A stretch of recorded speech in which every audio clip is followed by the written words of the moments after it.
So let me piece yourself back together now. What's your vision?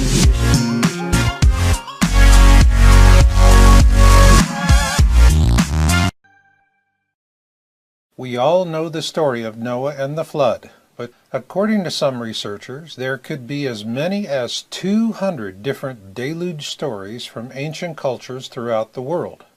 So this begs the obvious question. In terms of science, what single causality could yield such a global diversity of deluge stories? For that, we look back to 1940, when a Chilean astronomer by the name of Carlos Ferrada first postulated an explanation that accounts for all of these deluge stories. An explanation based on two objects. One he calls the Black Star, and the other an object he called Hercules, or what we know today as Planet X or Nibiru. According to Ferrada, Hercules is a large comet planet charged with cosmic energy in an elliptical orbit between the two suns of our own solar system, Sol and its smaller, dark twin, Nemesis.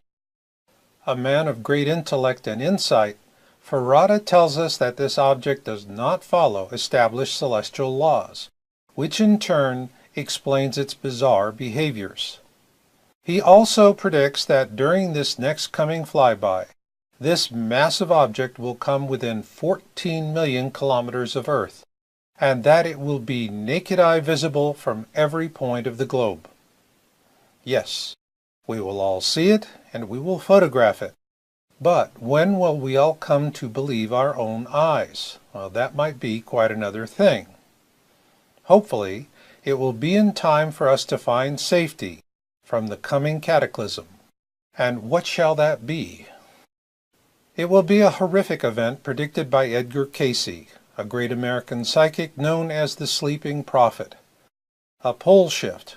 And so, what would the celestial mechanics of such an event look like? It would look like the one that haunted Ferrada in this 1999 interview late in his life. There are so many things which is unfortunate. Mankind is not ready. The change comes. The destruction comes. And above all,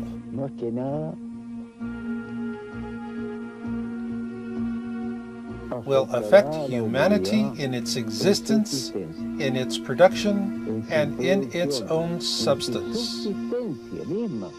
As our research team watched Ferrada in this interview, what tore at our hearts were not his words, but rather the obvious pain of awareness etched on his face. We know that pain all too well, for it is an echo of our own, and the knowing of a horrific cataclysm to come, and that which causes it. And so we call it the Ferrada-Cayce pole shift, and it will happen when these massive objects pass close enough to gain a lithosphere lock on the Earth, thereby pulling the skin of our planet around. This will cause the pole shift predicted by Edgar Cayce over 90 years ago.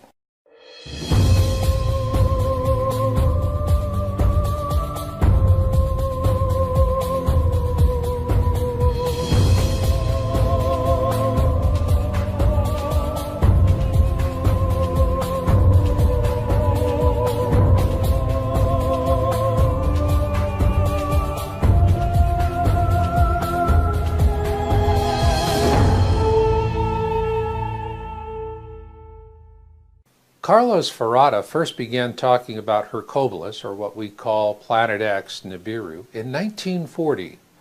And through all those decades of talking to audiences and giving TV interviews, in the back of his mind, you know he was seeing the celestial mechanics of the coming global cataclysm we're going to experience. And, you know, it makes you wonder, how did he see it in his mind? Well, what we're going to try and attempt in this program is to convey a sense of that to you as we explore that coming pole shift.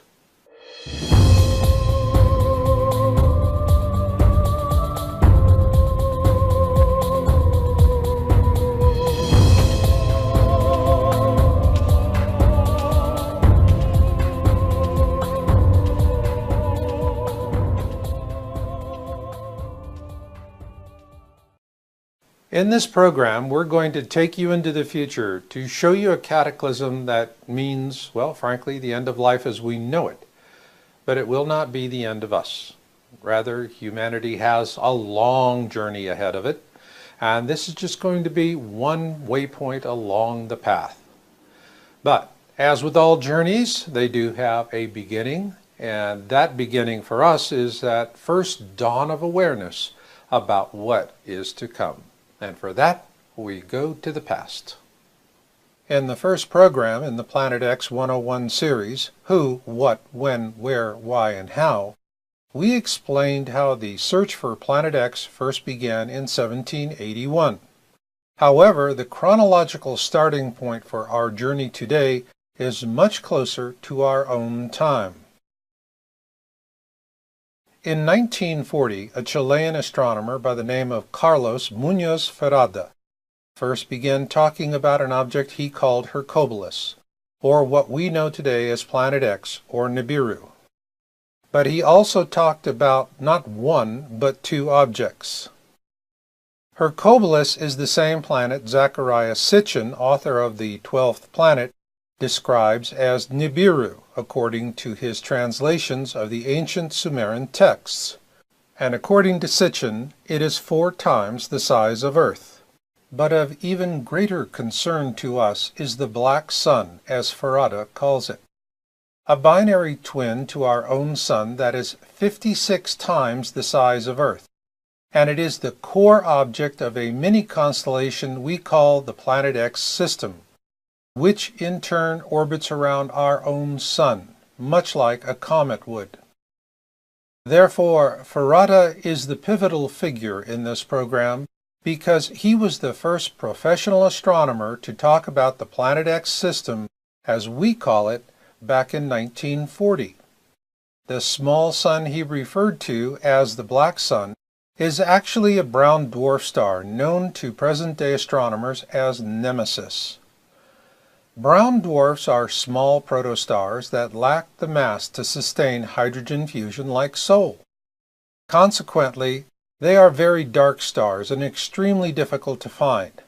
It is why they're also referred to as failed stars.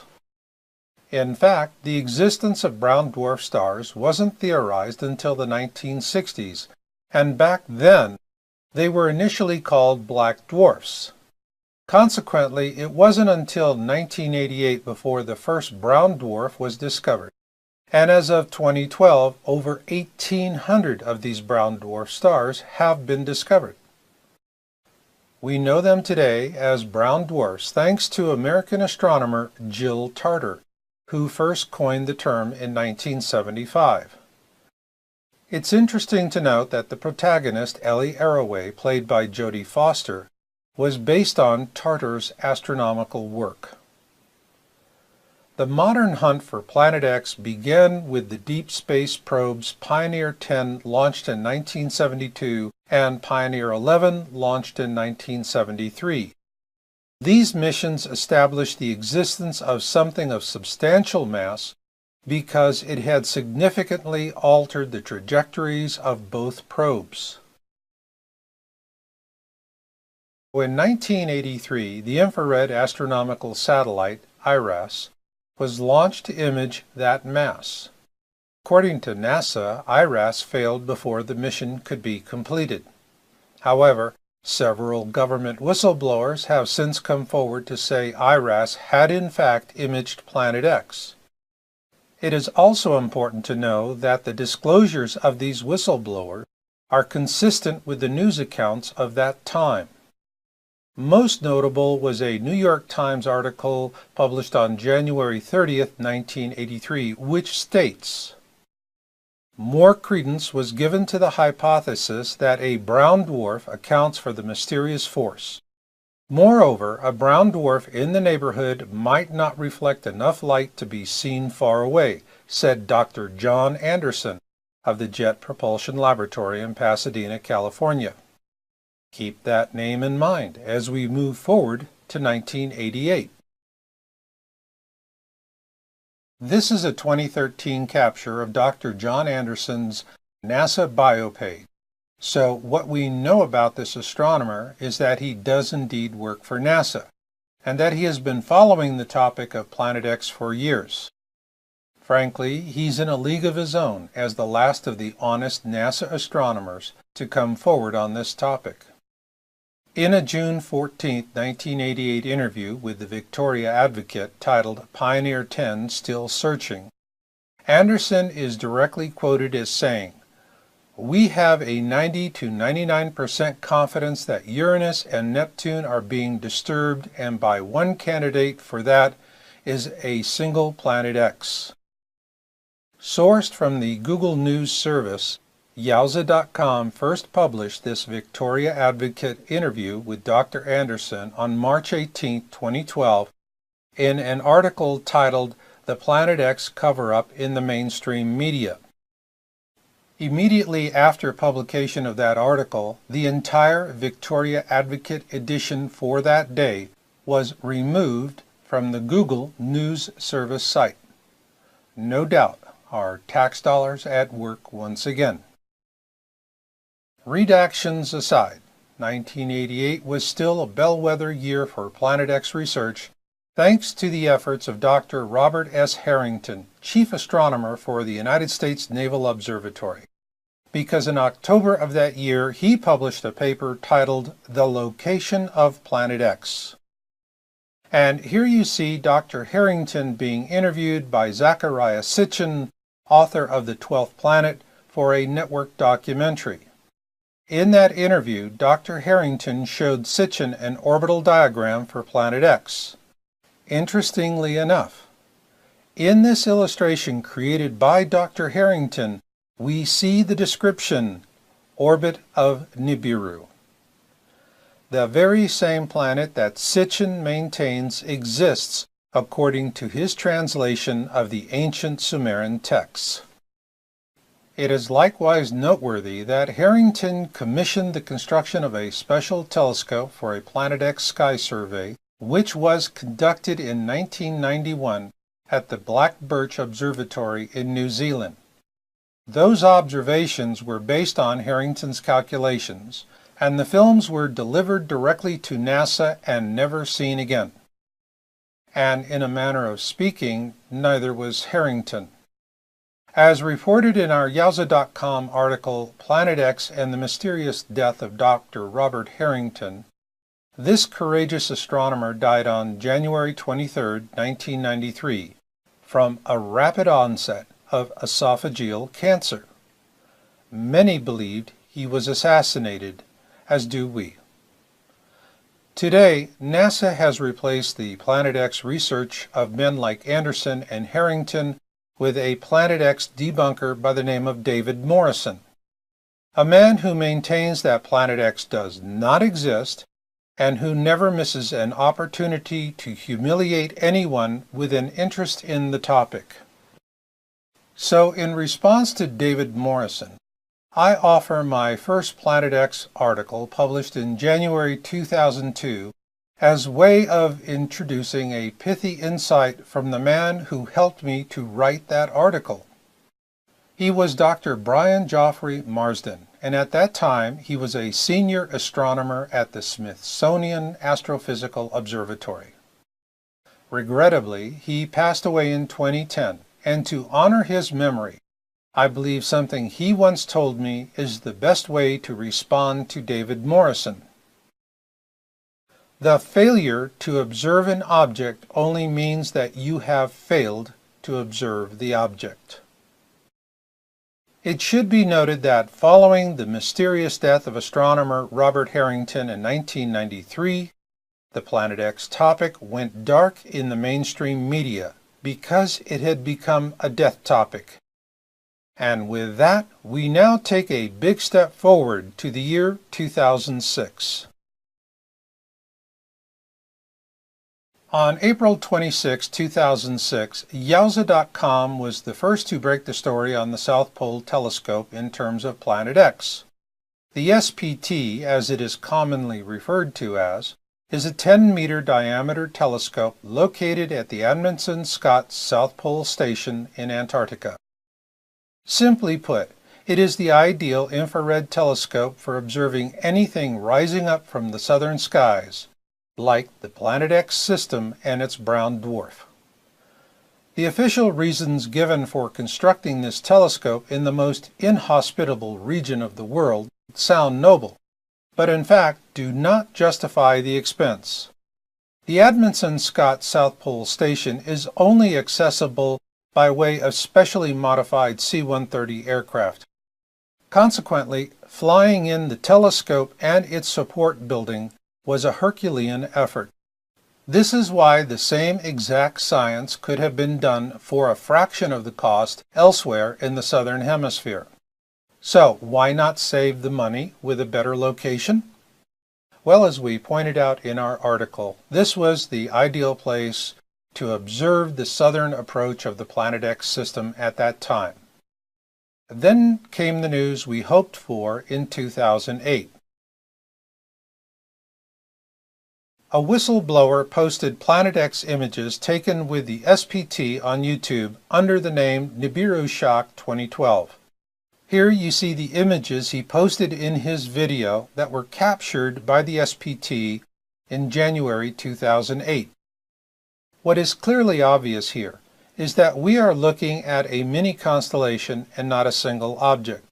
So let's take an enhanced look at these images. What we see is the strong infrared signature of a brown dwarf star, and between 5 to 7 planets in orbit around it, depending on how you define a planet. In this close-up provided by Nibiru Shock 2012, he also points out that the brown dwarf has a tail.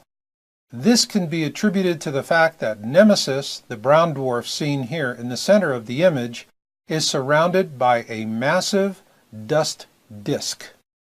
Ergo, if we could actually see this brown dwarf in space, it would likely look something similar to this animation. The problem this presents for us here on Earth is that at some point in the future we will pass through this dust disk, if we're not already doing so. In addition to the January 2008 images provided by Nibiru Shock 2012, a second whistleblower came forward in May of that year with another SPT image. This second whistleblower named his SPT source in the video, and the government removed it within hours after it was up. With this in mind, we have redacted that information so that for the first time you can see what his source provided him. And this brings us to the final step in our pole shift chronology. On February 11, 2013, we published our YouTube video titled Object of Interest as Seen from the Turrialba Volcano. Using surveillance camera images captured from the Turrialba volcano, we began ongoing observations of an object I initially dubbed Blue Bonnet on January 7th of that year. The site for this surveillance camera is on the 10th parallel and at an altitude of approximately 11,000 feet with a clear view to the southwest. Our analysis also shows that this object entered the constellation Ophiuchus on December 1, 2012, and was well inside that constellation as of December 21, 2012. This means that the prophecy of Nostradamus for this object was in fact fulfilled exactly as predicted. Blue Bonnet, as we first called it, is near the Sun, and so with all objects near to the Sun, it can only be observed before sunrise or before sunset. Also note, we eliminated all of the expected explanations for this object, such as it being the planet Venus, which it is not. In fact, this is not a catalogued object, and it has been observed from this location with not one, but with 3 uniquely different camera systems since early 2010. Having captured literally hundreds of images of this object ourselves, we began to wonder if Blue Bonnet, as we called it, was actually Nibiru, the outermost orbital of the Planet X system. Well, we got an answer. On July 12, 2013, a video titled A Cyclical Storm Brews was posted by the 00 Skyview team. This highly capable group of amateur astronomers confirmed our suspicion that we had in fact been observing Nibiru all this time. In their video, they state, "We have researched the object and here are our findings." Here you see our object, Bluebonnet, which we now know to be Nibiru, and which has been observed since early 2010 from surveillance cameras at the Turrialba volcano in Costa Rica. Likewise, the 00 Skyview team also confirms that we first observed it in the constellation Ophiuchus. According to their findings, Nibiru, or Bluebonnet if you will, is the outermost orbital of the Planet X system. Please keep in mind that the celestial mechanics of what is going to happen in our near future are so complex that it's really impossible to say with any certainty exactly what is going to happen and when. But what we can do is give you an idea of the factors that are involved. We call them the Planet X system attributes, such as size, speed, and mass, and we're going to be talking about those. But first, I just want to take a brief moment to talk about, well, a different kind of attribute. It's the sixth plague from the 10 plagues of Exodus, and we're talking about the boils. Now, this is going to be caused by volcanic ash, and this ash will fall on unexposed skin, and if it's not washed off, will cause very painful boils. And so if there's anything that you're going to remember from this program, I want you to remember this one thing. When you get the ash on your body, wash it off. If you don't have water, use fresh dirt or clay, but wash it off. And now let's take a look at those attributes.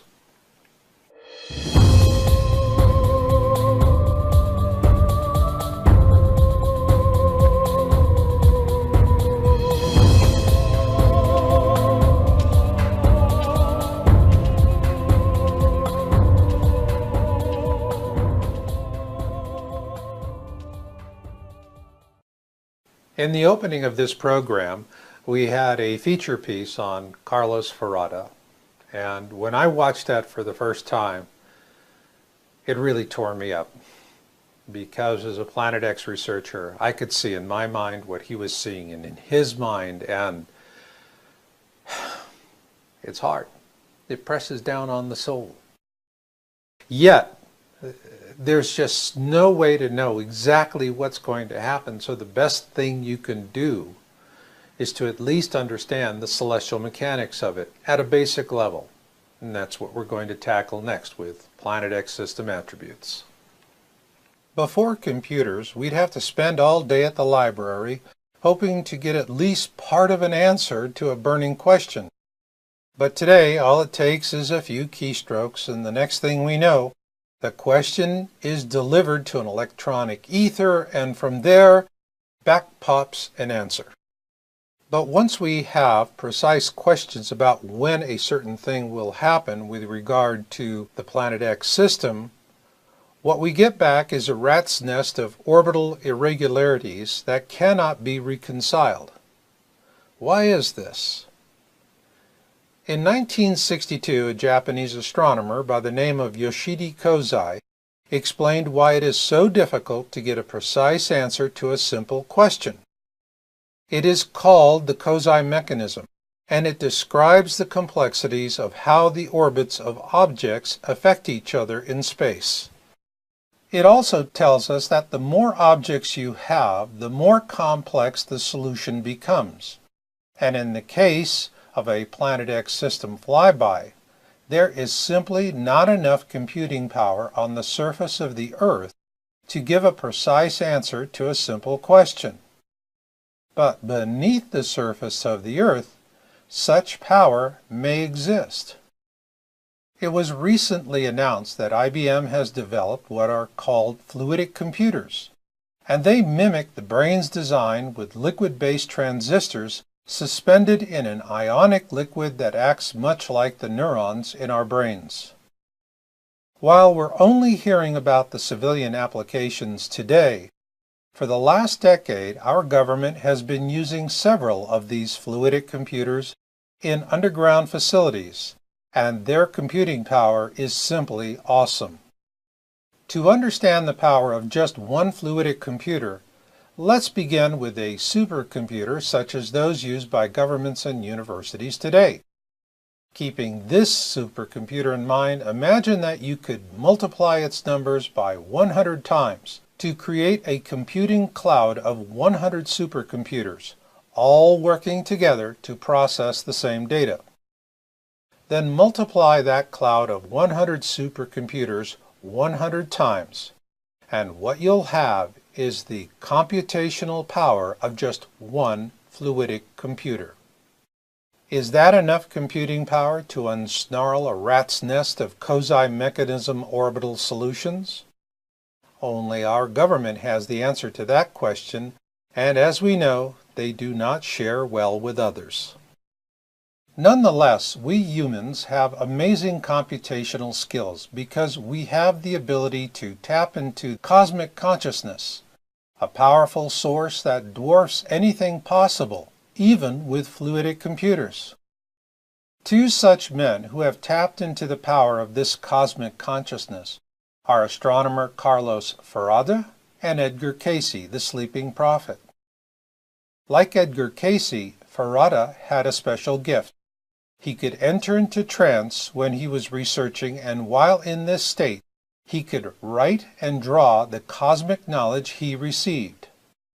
It is how he developed his theory of geodynamics, which is based on the attractions of heavenly bodies, large explosions in the sun, and the cycles of geophysical disturbances. It is also why, when I see Ferrada's deep sadness, that it cuts me like a knife, because I know he has seen with cosmic clarity the coming flyby of Hercules and the Black Star, and it is not a wondrous thing to behold. Rather, it is horrifying. And with that, let's begin a simple overview of what we call the Planet X system attributes, beginning with speed.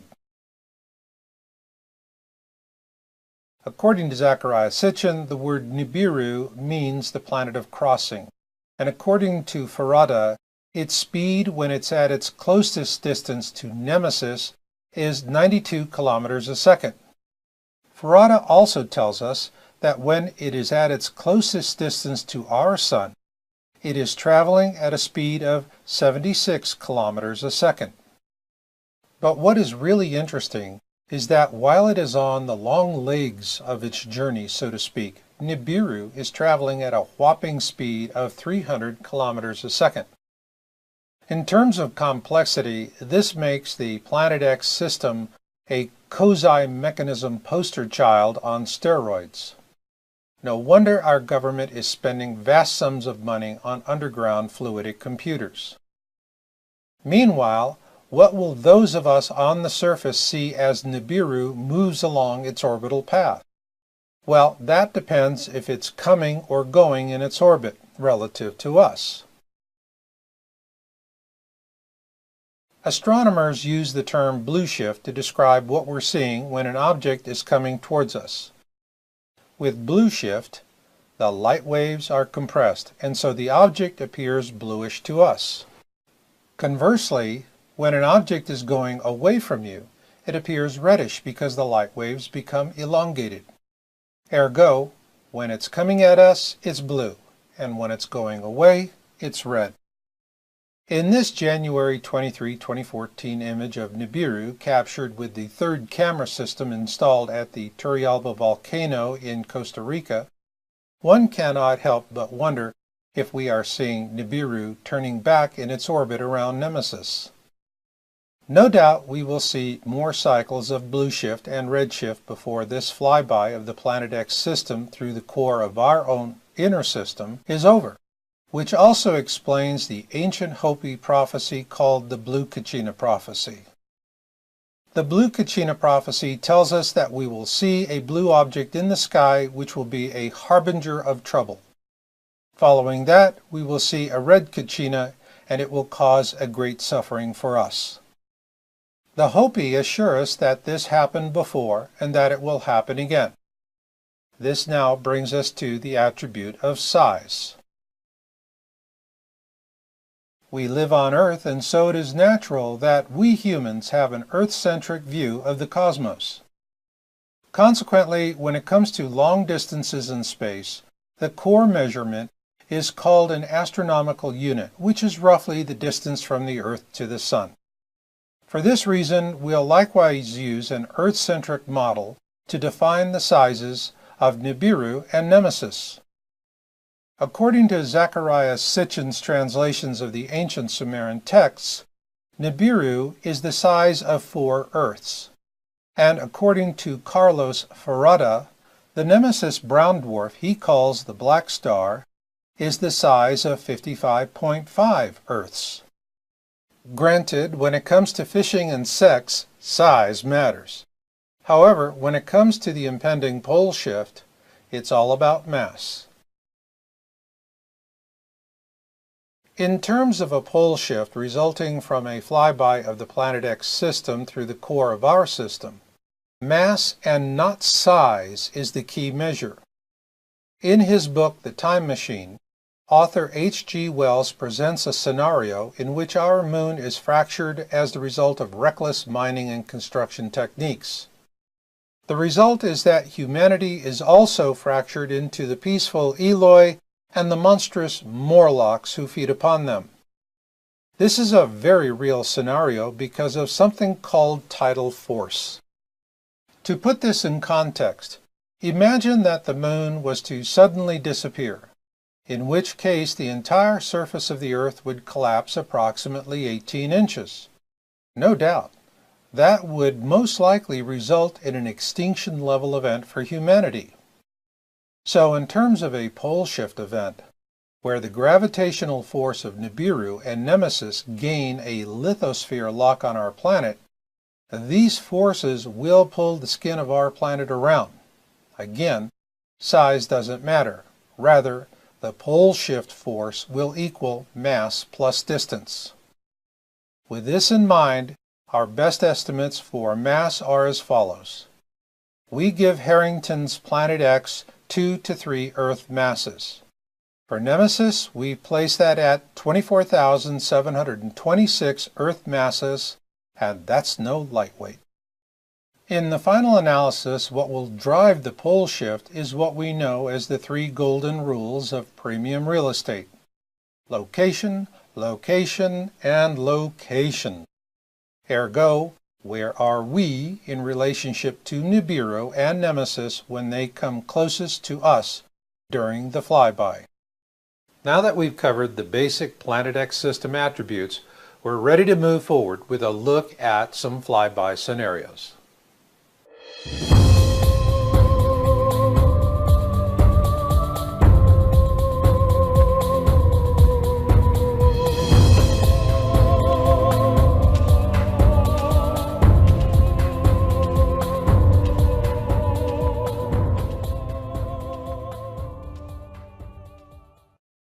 Next up, we're going to present 3 different Planet X system flyby scenarios. Please note, these are not predictions. Also note that what does apply here are the 3 golden rules of premium real estate. Location, location, location. Where are we in relation to it as it is coming around the sun? Now, to help put that in context, we're going to first explore a concept called catastrophism. In my book, Crossing the Cusp, Surviving the Edgar Cayce Pole Shift, I present an explanation of how life evolved on this planet. It's called catastrophism, and it predates what we currently teach, which is Darwinism.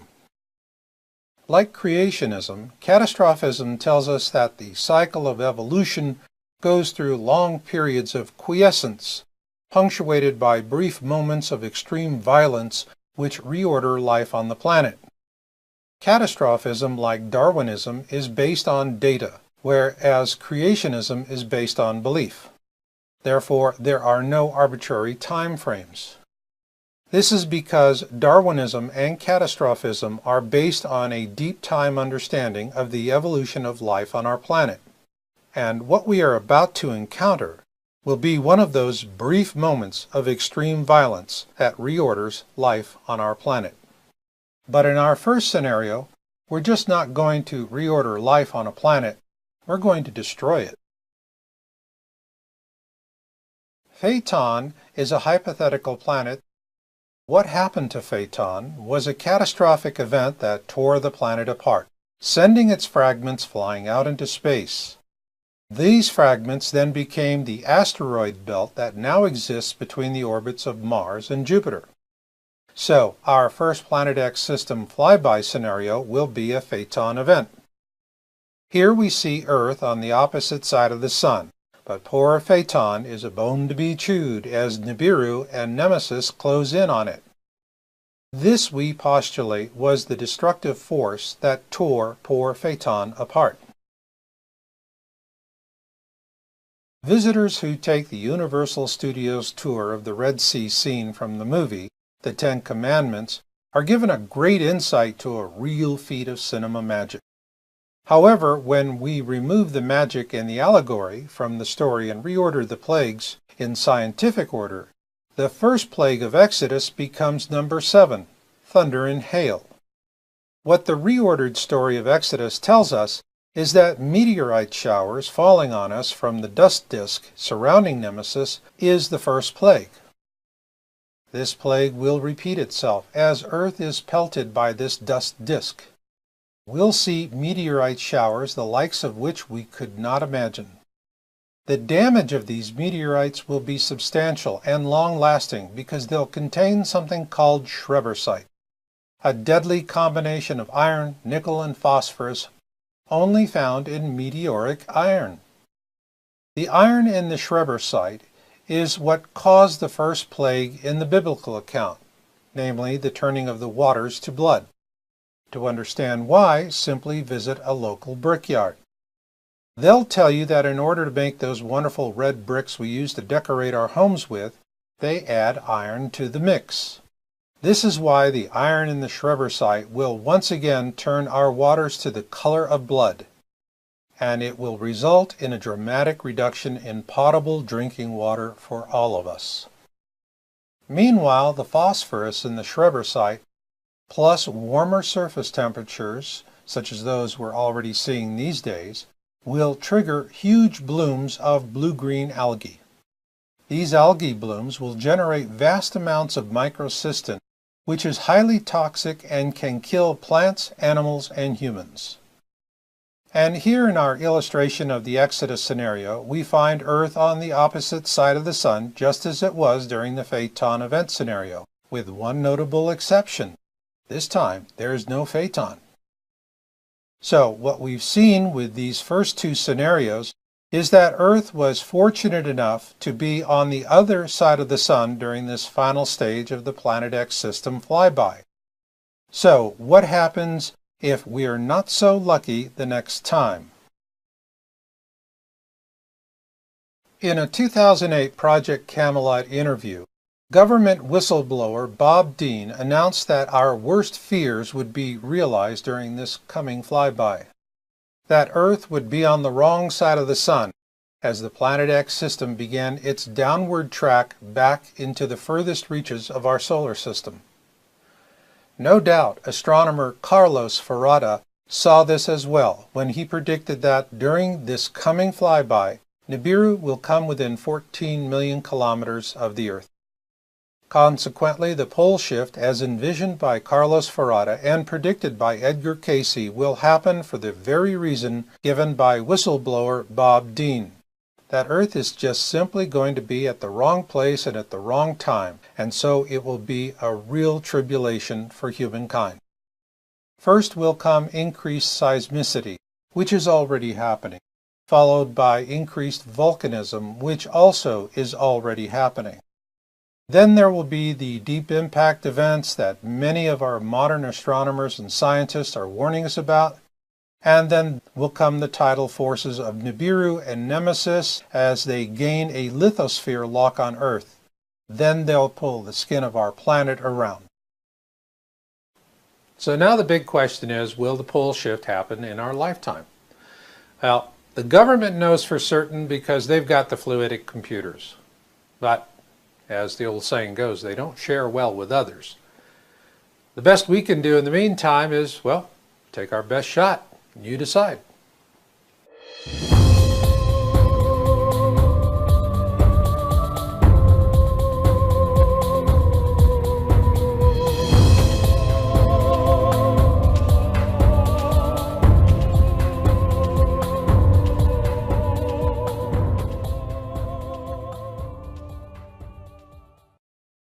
Novelist Ray Bradbury put it most eloquently when he said, "Something wicked this way comes."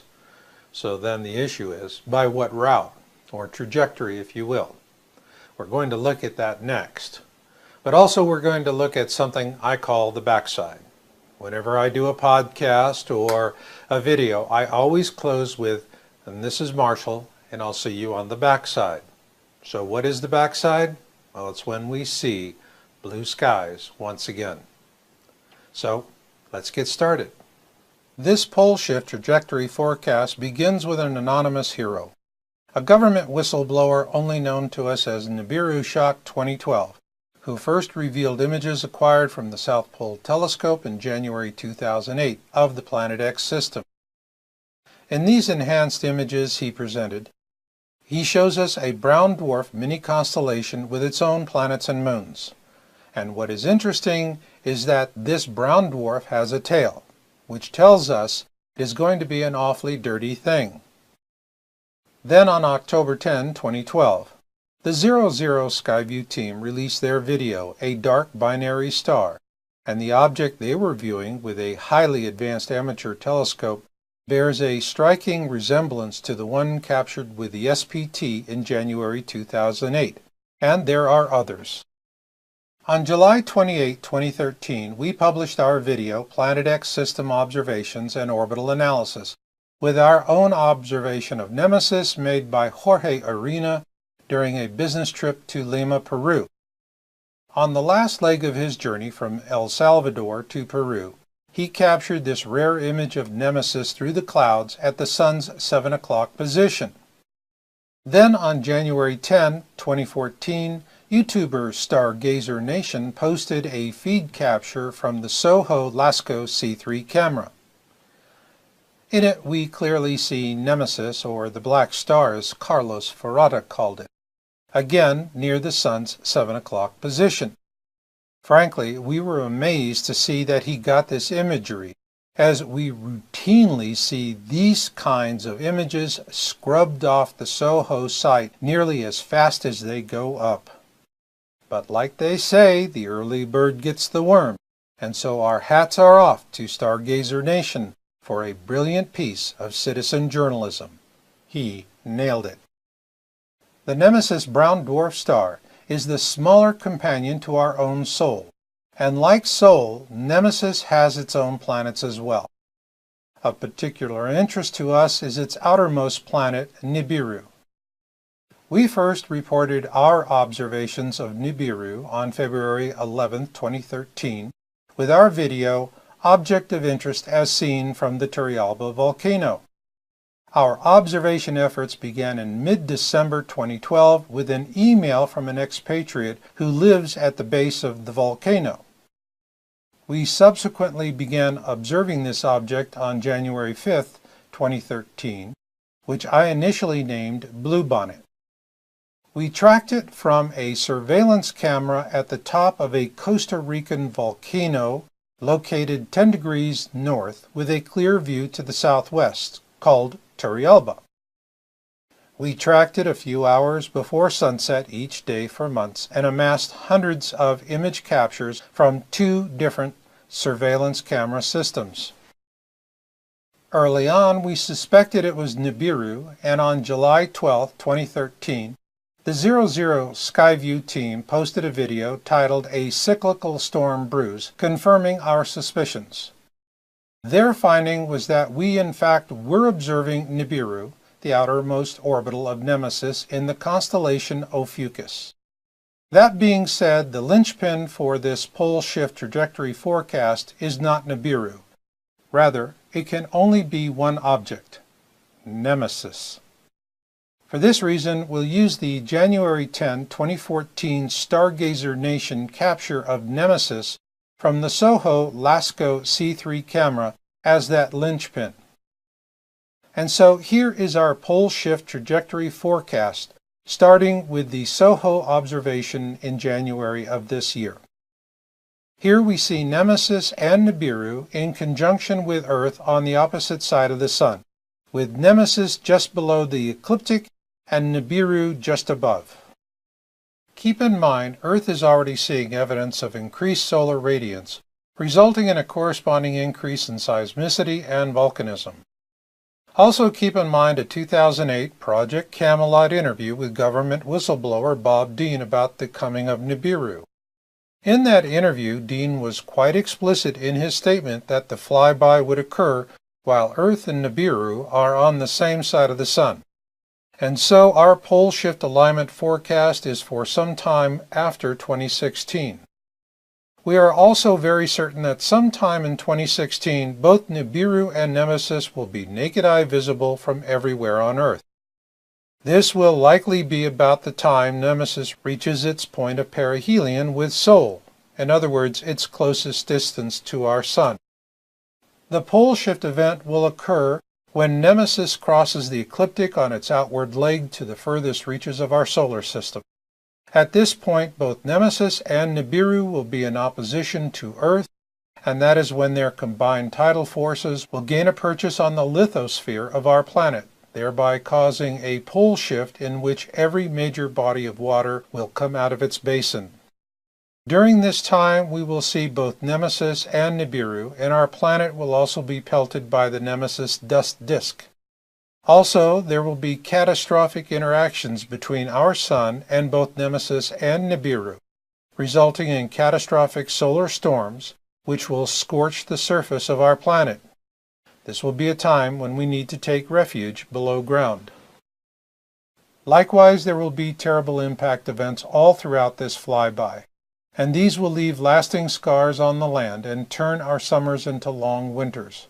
But worse yet will be the earthquakes created by this solar onslaught and the ensuing volcanism. And for those living along the coastlines, death will befall them with brutal walls of hydraulic sandpaper, grinding them apart. Then will come the coup d'etat, a catastrophic pole shift event that will be as harsh for those living under the ground in the safety of their bunkers as it will for those living on the surface. The elites will suffer harshly as well. And in these times we will see old lands fall beneath the waves as new lands rise up, and once Nemesis and Nibiru are beyond our sight, we will look up to see an ugly sky. But remember, this too shall pass, and in the fullness of time, this ugliness will fade away from human existence as we enter what I call the backside, a time when we see blue skies once again. And as those who survive this flyby start to sort themselves out, Mother Nature will wash clean these new lands with powerful rains, and in time, life will come to the barren wastes. Then in the fullness of time, our planet will once again become a verdant paradise, lush and green. And those who make it to the backside will taste the clean, sweet waters of a new reality, and humanity will once again hear the laughter of children at play. And who will be the ones to